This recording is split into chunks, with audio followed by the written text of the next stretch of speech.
اور یہ جب مرکزی یعنی کابل سٹی میں جاتی تھیں طالبان کی، ان کی فصلیں تباہ کرتی تھیں، جہاں پہ یہ خفیہ طور پر پوسٹ کی کاشت کی جاتی تھی، اور مقامی کسانوں اور طالبان رہنماؤں کے، طالبان کے جو جنگجو ہیں ان کے مابین بھی جھڑپیں ہوئیں.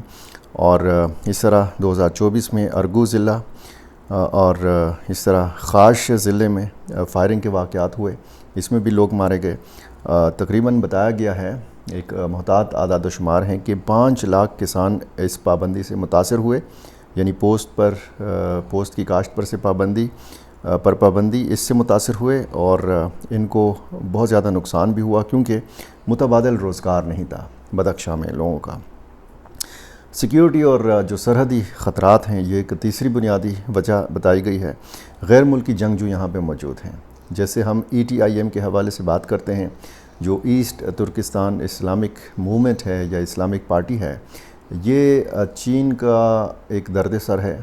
اس کے لوگ افغانستان کے اندر موجود ہیں، اور بتایا جاتا ہے کہ اس تنظیم کے لوگ بدخشاں میں زیادہ تعداد میں موجود ہیں. اور یہ اگر یہاں پہ موجود ہیں تو اس کے علاوہ القاعدہ جو زیادہ غیر فعال ہے، اور داعش خراسان کے لوگ بھی اس صوبے میں موجودگی رکھتے ہیں. اور اسی طرح آپ دیکھیں تو یہ جو مزاحمتی گروہ ہیں یا جو اس قسم کی تنظیمیں ہیں، جیسے داعش خراسان ہے یا القاعدہ ہے یا باقی جو مزاحمتی گروپس ہیں، ان کی وجہ سے بھی یہاں پہ مسائل ہیں. اور بدخشاں کی، جیسے میں نے آپ کو بتایا کہ سرحد تاجکستان کے ساتھ بھی ملتی ہے، چین کے ساتھ بھی اور پاکستان کے ساتھ بھی.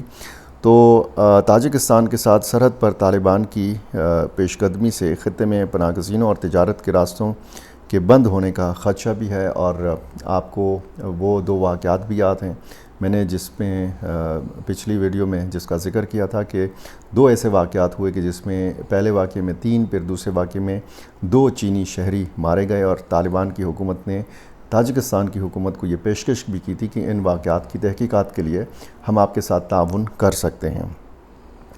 نسلی، سماجی اور گورننس کے مسائل یہاں پہ اس صوبے میں بہت زیادہ ہیں، اور اسی وجہ سے ہم یہ دیکھتے ہیں کہ جو طالبان کی پابندیاں ہیں، ان پابندیوں نے اس صوبے کے لوگوں کو کافی متاثر کیا ہے. یہاں کی جو طالبان کی جو خواتین کی جو ملازمت اور لڑکیوں کی تعلیم کی جو پابندی ہے، اس صوبے کے لوگ زیادہ متاثر ہوئے ہیں، کیونکہ یہاں پہ رجحان یہ تھا کہ یہاں پہ لڑکیوں کو تعلیم دلوائی جاتی تھی، کیونکہ یہ ظاہر ہے کہ غیر پشتون علاقے ہیں، اور پشتون علاقوں میں ان طرح لڑکیوں کی تعلیم کا ٹرینڈ نہیں ہوتا جس طریقے سے آپ کو پتہ ہے. پاکستانی علاقے ہوں، پاکستان کے قبائلی علاقے ہوں، پشتون علاقے ہوں، چاہے وہ خیبر پختونخوا ہے، بلوچستان ہے یا پھر افغانستان کے اندر ہے، لیکن اس صوبے میں تھوڑا سا صورتحال مختلف ہے. تو یہ تمام صورتحال جو ہے یہ بتاتی ہے کہ معاملات جو ہیں یہ افغان طالبان کے لیے ٹھیک نہیں ہیں، اور بے چینی میں وہاں پہ اضافہ بھی دیکھنے کو مل رہا ہے. اور یہ جو حالیہ کشیدگی ہے، اس نے طالبان کی حکومت کے لیے، کابل کے لیے نئے چیلنجز کھڑے کر دیے ہیں. اب ظاہر ہے کہ یہ چیلنجز صرف کابل کے لیے نہیں ہیں، قندھار کے لیے بھی ہیں. مطلب میرا یہ ہے کہ شیخ ہیبت اللہ اخندزادہ صاحب کے لیے بھی ہیں، لیکن وہ شاید ایسے معاملات سے زیادہ یا تو لا تعلق رہتے ہیں، یا تاثر یہ ہے کہ وہ لا تعلق رہتے ہیں، کیونکہ یہ بدخشاں کے حوالے سے یہ دیکھا گیا کہ طالبان کی فورسز وہاں پہ گئی صورتحال کو کنٹرول کرنے کے لیے، اور یہ بتایا گیا کہ یہ شیخ ہیبت اللہ اخندزادہ کے احکامات کے تحت یہ کیا گیا.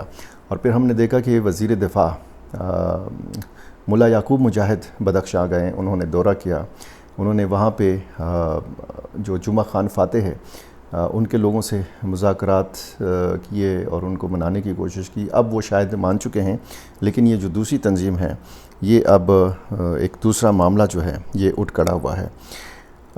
یہ بغاوت کے جو آثار ہیں یہ ظاہر ہے کہ اس کو سرحد پار سے بھی ممکنہ حمایت حاصل ہو سکتی ہے، یہ بھی سیکیورٹی ماہرین نے خدشہ ظاہر کیا ہے.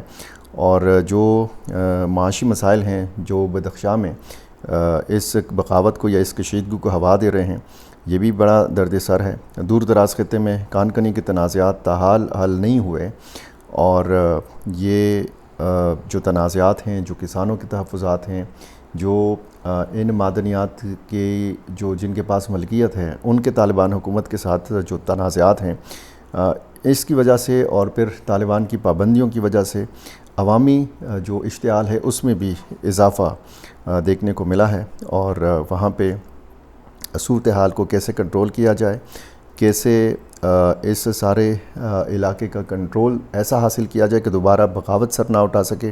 جس طریقے سے ماضی میں ہم نے دیکھا کہ طالبان کا جو پہلا ایک دور حکومت تھا عمر کی قیادت میں، تو اس میں پنجشیر وادی جو ہے یہ طالبان کے کنٹرول میں نہیں تھی۔ آج اگر وہاں سے بدخشاں سے ایسی خبریں آ رہی ہیں تو یہ میں نے جیسے شروع میں کہا کہ دراڑ پڑ چکی ہے نفسیاتی طور پر۔ یہ ایک بہت بڑا چیلنج ہے۔ اگلے اگست میں 15 اگست کو طالبان حکومت کے 5 سال برابر ہو جائیں گے، اور ان 5 سالوں میں اس سے پہلے ایسے واقعات سامنے نہیں آئے، ایسی رپورٹس ہم نے نہیں دیکھی۔ لیکن اب ظاہر ہے کہ جو طالبان مخالف گروہ ہیں ان کی سپورٹ میں بھی اضافہ ہوگا۔ جو طالبان مخالف عناصر ہیں دنیا بھر میں ہیں وہ پھر ایسی تنظیموں کی طرف متوجہ بھی ہوں گے، اور ظاہر ہے کہ فنڈنگ کے حوالے سے، سپورٹ کے حوالے سے بھی بہت سارے خدشات ہیں طالبان حکومت کو۔ اب طالبان حکومت یہ جو اندرونی کشمکش ہے، یہ جو اندرونی بغاوت ہے، اس سے نمٹنے کے لیے، اس بغاوت کو کچلنے کے لیے اور مستقل طور پر اس کو کچلنے کے لیے ضرور اقدامات کریں گے۔ دیکھتے ہیں آنے والے دنوں میں کیا ہوتا ہے۔ ہماری اور آپ کی اس معاملے پر بھی نظر رہے گی، اور میرے ساتھ جڑے رہیے۔ میرے ساتھ جڑے رہنے کے لیے لازمی ہے کہ آپ نے میرا چینل سبسکرائب کیا ہو اور مجھے اپنی رائے سے ضرور نوازا کیجیے۔ بہت شکریہ۔